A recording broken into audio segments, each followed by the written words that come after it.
जब कस्टमर आपकी दुकान में एंटर होता है और आप उसको नाम से बुलाते हो ना, वो दूसरी बार किसी भी दुकान के अंदर कितना भी ऑफर चल रहा हो, कितना भी स्कीम चल रहा हो, वो आपको छोड़कर नहीं जाएगा। पिछले 17-18 सालों से मैं भी बेच रहा हूं, मैंने आज तक प्रोडक्ट नहीं बेचा, रिलेशन बेचा। आपको डिस्काउंट देने की जरूरत नहीं पड़ती, आपको उधार देने की जरूरत नहीं पड़ती अगर आप रिलेशन बनाने में एक्सपर्ट हो जाते हो तो। कई बार लोग बोलते हैं, बोले सर रिलेशन बनाने से उधार मांगते हैं। नहीं, तो आपने उधार वाला रिलेशनशिप बनाया होगा। आप कल जो कर रहे थे आज भी आप वही कर रहे हैं।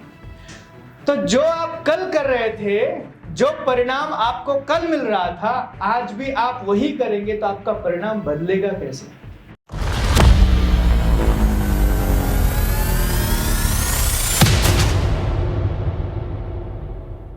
आपकी हरकतों से, आपकी बातों से बदबू आ जाती है कि आप उसको बनाना चाहते हो। और कस्टमर भी कोई छोटा मोटा तो है नहीं, घाट घाट का पानी पी कर आया। तो आपके बोलने के अंदाज से, आपके बात करने के अंदाज से उसको पता चल जाता है कि आप उसको बेचने की कोशिश कर रहे हो। और जब आप उसको बेचने की कोशिश करते हो, तब आपका जो कस्टमर है वो बचने की कोशिश करता है। जब बेचने की कोशिश करोगे तो वो बचने की कोशिश करता है, फिर वो बहाने बनाता है। तो हमें सीखना है कि ऐसा कुछ किया जाए कि हमें फोर्स ना करना पड़े और हमारी प्रोडक्ट बिक जाए। उसको कहते हैं बिना बेचे बेचना। अब सवाल ये है कि ऐसा सेल्समैन होता कैसा है, और सेल्समैन आप किसको मानते हैं? जैसे मैं बता ही रहा हूं, देखिए रिलेशनशिप बिल्डिंग में ऐसा सेल्समैन जो होता है वो रिलेशनशिप बिल्डिंग में एक्सपर्ट होता है, रिलेशन बनाने में। कस्टमर की और रिलेशन बनाने का सबसे बेहतरीन तरीका मैं आपको बताता हूं। अगर आप किसी कस्टमर का भरोसा जीतना चाहते हो ना, उसका नाम याद रखो, उसका नाम याद रखो।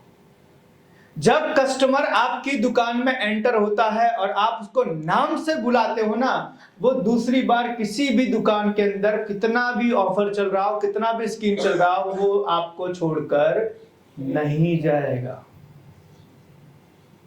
तो अच्छे सेल्समैन जो होते हैं ना, वो रिलेशन बनाने के लिए नाम याद रखना जानते हैं, क्योंकि इनको पता है रिलेशन बिल्ड करने के लिए हमें कस्टमर को ऐसा महसूस करवाना पड़ेगा कि हम आपके अपने हैं।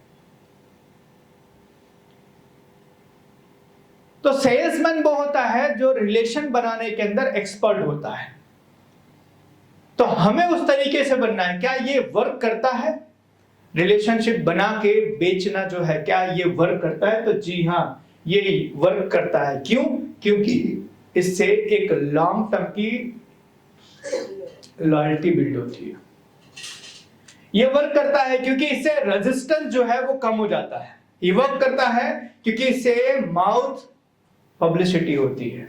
ये वर्क करता है क्योंकि इससे आपका जो रिपीट कस्टमर है वो बढ़ जाता है। देखो यहां पर स्क्रीन पर बहुत भारी भारी शब्द लिखे अंग्रेजी में, उस पर मत जाना, उसकी चीजें आपको समझने की जरूरत नहीं है। मैं आपसे कुछ जो बातें कर रहा हूं वो आपकी लैंग्वेज में बातें करूंगा, आपको इजी समझ में आ जाए कि आज के टाइम पे हमें कस्टमर से रिलेशन बनाना जरूरी है, तभी हमारा प्रोडक्ट बिकने की संभावना है। तो अगर हम कस्टमर से रिलेशन बनाना सीख जाते हैं तो हमें बेचने में ज्यादा मेहनत नहीं करनी पड़ेगी, और ये वर्क करता है। पिछले 17-18 सालों से मैं भी बेच रहा हूं, मैंने आज तक प्रोडक्ट नहीं बेचा, रिलेशन बेचा, रिलेशनशिप बनाया। और जब आप रिलेशन बनाने में एक्सपर्ट हो जाते हो तो आपको प्रोडक्ट की नॉलेज की जरूरत नहीं पड़ती, आपको डिस्काउंट देने की जरूरत नहीं पड़ती, आपको उधार देने की जरूरत नहीं पड़ती अगर आप रिलेशन बनाने में एक्सपर्ट हो जाते हो तो। कई बार लोग बोलते हैं, बोले सर रिलेशन बनाने से उधार मांगते हैं। नहीं, तो आपने उधार वाला रिलेशनशिप बनाया होगा। समझना, आपका बैंक वाला जो होता है वो भी आपके साथ रिलेशन बनाता है, लेकिन एक भी ईएमआई उसकी बाउंस आप करते हो? बैंक की ईएमआई बाउंस करते हो? नहीं करते हो। तो हमें वैसा रिलेशन बनाना है कि हमारा काम भी हो जाए और कस्टमर को उधार देने की जरूरत भी ना पड़े। तो हमें उसमें एक्सपर्ट बनना पड़ेगा और ये वर्क करता है। और उसके लिए आपको जानना पड़ेगा कि हमें एज अ सेल्स पर्सन कौन कौन सी क्वालिटी अपने अंदर डेवलप करना पड़ेगा अगर हमें रिलेशन बनाने में एक्सपर्ट बनना है। तो अगर हमें बिना बेचे बेचना सीखना है तो हमें कौन कौन सी क्वालिटी अपने अंदर डेवलप करनी पड़ेगी। उसमें सबसे पहली क्वालिटी है पॉजिटिव एटीट्यूड। हमारा कस्टमर, अक्सर कर मैंने लोगों को देखा है कि जब हमारा कस्टमर हमसे बिना लिए वापस जाता है तो हम क्या कहते हैं, उसको जरूरत नहीं थी, या हमारा भाव ज्यादा था, हमारी मजूरी ज्यादा थी, हमारी डिजाइन उसको पसंद नहीं आया, हमारे पास कलेक्शन लिमिटेड था। लेकिन हम ये नहीं बोलते हैं कभी भी कि मैं बेच नहीं पाया। तो सबसे पहली चीज, एक जो सेल्स पर्सन होता है, ग्रेट सेल्स पर्सन, वो पॉजिटिव एटीट्यूड अपने अंदर डेवलप करता है कि अगर मेरा कस्टमर लिए बिना वापस गया तो इसमें मेरी गलती है। कोई प्रोडक्ट की, कोई डिजाइन की, कोई प्राइस की गलती नहीं है, मेरी गलती है, मैं उसको बेच नहीं पाया। तो एक सेल्समैन सबसे पहले अपने अंदर क्वालिटी जो रखता है वो है पॉजिटिव एटीट्यूड की। दूसरी क्वालिटी होती है डायनामिक पर्सनालिटी की। एक सेल्समैन जो होता है वो अपनी पर्सनालिटी को इतना बेहतर बना के रखता है कि उसको देखने के बाद कस्टमर इंप्रेस हो जाता है। वो एक कहावत है ना, एक बहुत पुरानी चीज, your first impression is your last impression.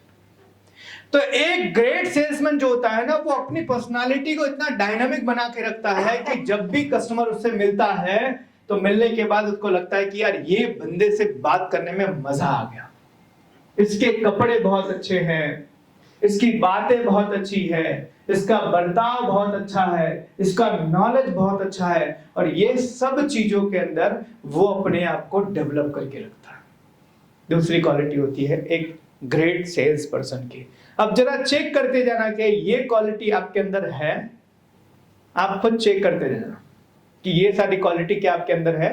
तीसरी क्वालिटी होती है एक ग्रेट सेल्समैन की, वो होता है नॉलेजेबल। एक ग्रेट सेल्समैन को अपने कंपनी, अपने प्रोडक्ट, अपने सर्विस, अपने कस्टमर के बारे में नॉलेज होता है, हर चीज के बारे में नॉलेज होता है। कोई नई प्रोडक्ट आई उसका नॉलेज होता है, कोई नया स्कीम आया उसका नॉलेज होता है, कोई नई चीज आई उसका नॉलेज होता है। और अपने आप को एक सेल्समैन जो होता है वो नॉलेजेबल बना के रखता है। क्यों? क्योंकि उसको पता है मेरा कस्टमर मुझसे मिलने से पहले 10 जगह जाकर आया है, मेरा कस्टमर मेरे से ज्यादा नॉलेजेबल है। अगर उससे ज्यादा नॉलेज मेरे पास नहीं होगी तो मैं कस्टमर को बेच पाऊंगा। जी सर। चौथी क्वालिटी होती है लर्नर। एक सेल्स पर्सन जो होता है वो लर्नर होता है, सीखने वाला होता है। वो तरह तरह की चीजें नई नई सीखता है, क्योंकि उसको पता है सीखना बंद तो जीतना बंद। मुझसे बहुत सारे लोग मिलते हैं, बहुत सारे लोग पूछते हैं, बोले सर मैं बहुत मेहनत कर रहा हूं लेकिन आगे नहीं बढ़ रहा हूं।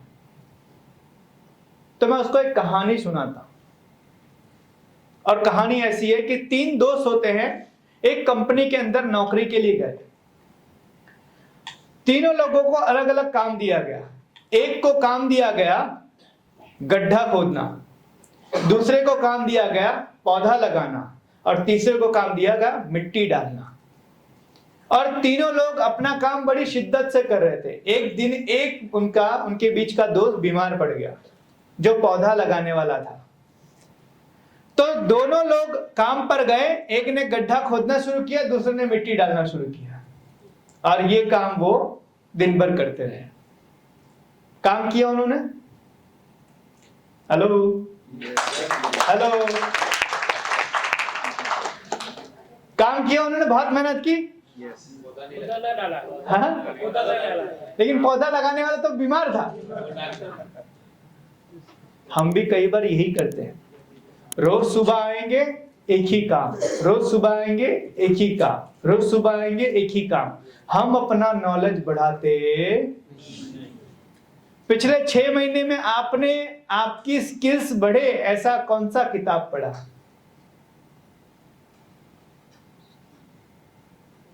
पिछले 6 महीने में आप अपने सेल्स में एक्सपर्ट बने ऐसी कौन सी कोर्स किया आपने?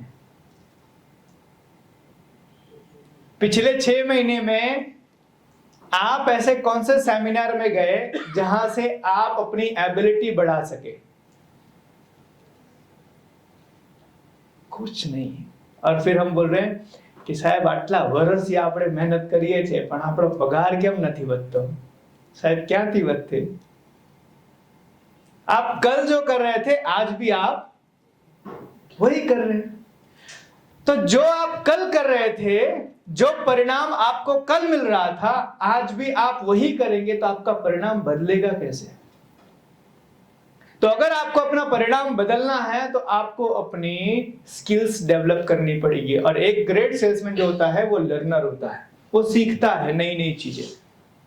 एक ग्रेट सेल्समैन जो होता है वो डेटा मैनेजर होता है, अपना डेटा मैनेज करना जानता है। कोई कस्टमर उसके वहां पर आया तो उसका नाम क्या है, वो पिछली बार आया था, क्या लेकर गया, कितने का बिल बना था, कितना डिस्काउंट दिया था, क्या मजूरी लगाई थी, ये सारा डेटा वो मैनेज करता है।